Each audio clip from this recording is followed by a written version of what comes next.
So you fed your starter, it's all happy. But now you have all this discard. Do we throw it away?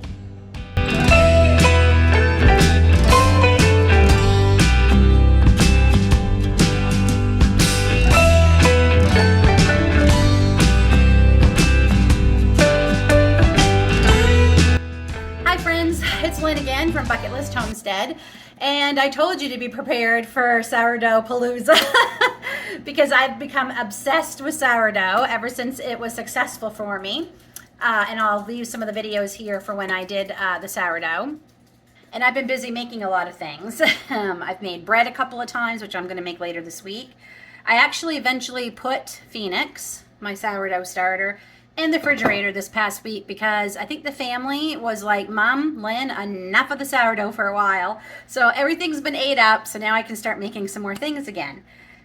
And the starter, like, I was a little late to the game realizing I could use the starter because, like I said, sourdough is new to me. But we can use this for recipes, and it's great because I hate throwing it away after all the babying we did to make the sourdough. So this is quite a bit in here, actually. So that's the starter. It's not quite as bubbly as the starter that was just fed.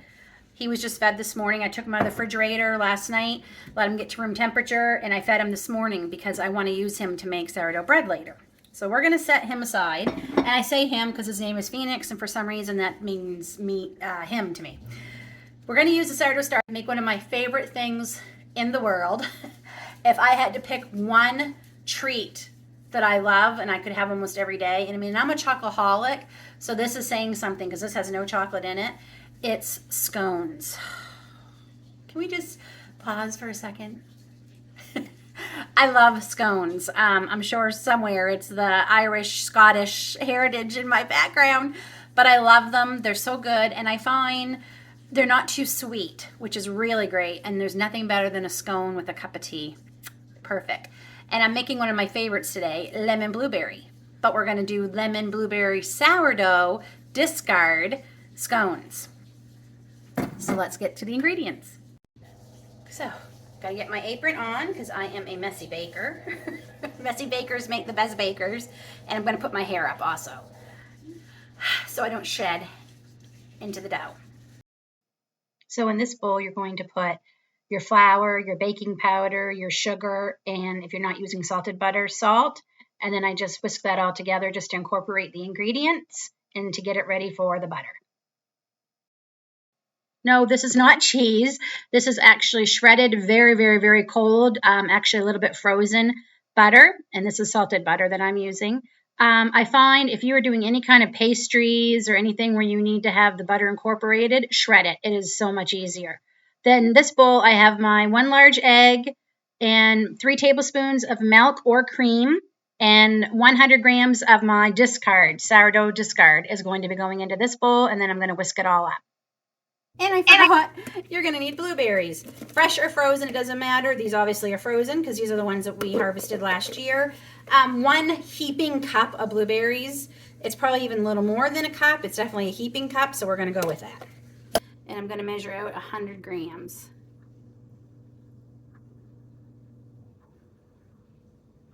With our egg and milk.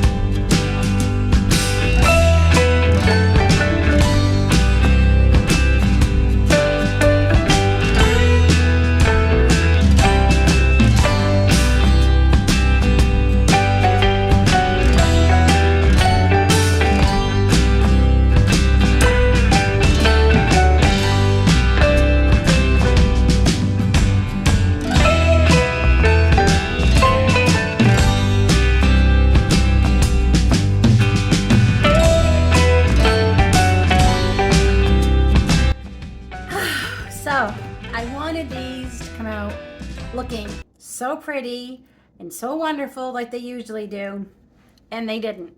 But I'm still sharing this video with you all because sometimes life doesn't always work out.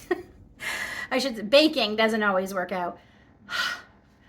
First thing I realized after I put them in the oven and I was picking up my mess, I realized, wait a minute, I only put 2 teaspoons of baking powder, and it's 2.5 teaspoons. It does make a bit of a difference. They'll rise a lot more. So there's one mistake. It's Monday, folks. The next thing is the recipe said you do not need to chill this dough if your blueberries are frozen. My blueberries are frozen, so okay, great. I'll skip a step. I won't chill them. Bad mistake. Should have chilled them anyway. Third mistake is the recipe is 400 degrees for 20 minutes. My oven is way too hot, and I'm still learning my oven. We haven't even had it a year. We've only had it about 6 months, I think.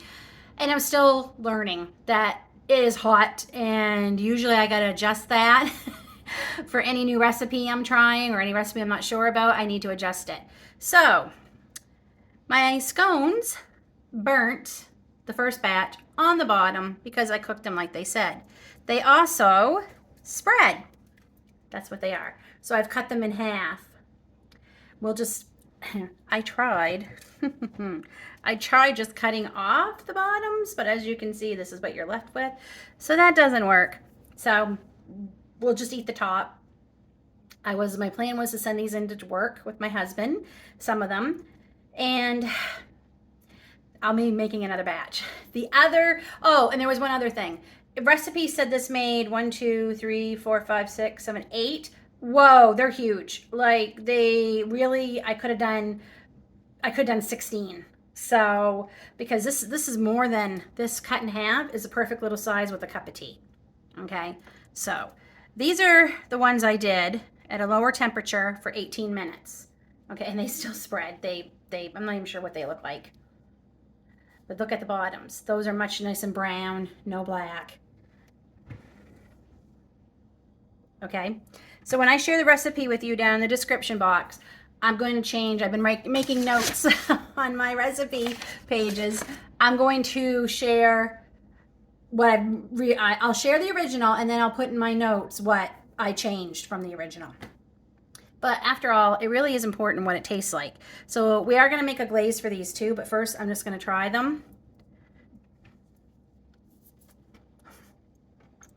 Okay. They may not look pretty, and they may be a little burnt on the bottom, but they're good.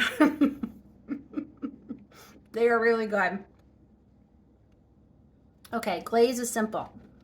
So that lemon that we zested, we're not going to waste the juice. I'm actually freezing the rest of it because I only needed 2 tablespoons of lemon juice and some powdered sugar to the consistency you want. I want to be able to drizzle this on top. So I'm probably just going to add maybe a tablespoon of powdered sugar, and we'll see how it goes.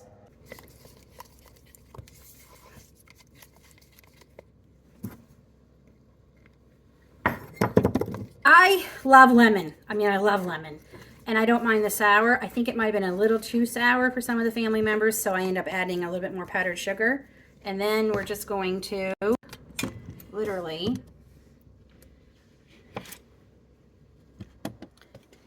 pick some up and drizzle it. If I want to dirty up some more dishes, which I don't want to do, I've already dirtied up enough. You could get really fancy and maybe put it in a pipe. I don't think it's thick enough for a piping bag, but it's just for us. So I'm literally just going to pour it over some of them. And I have some tin foil underneath. And I just realized my knife's under there that I used earlier. So there's just some tin foil underneath to catch the mess, which makes cleanup a lot easier. The ones that got burned are going to need a little extra glaze to help. And that's it. A cup of tea. I'm going to go sit down, eat one of the non-burnt half-a ones, and just take a break. If you enjoyed this video, please give me a thumbs up. And if you haven't already subscribed, please consider subscribing. Till then, take care, God bless, and we'll see you all soon.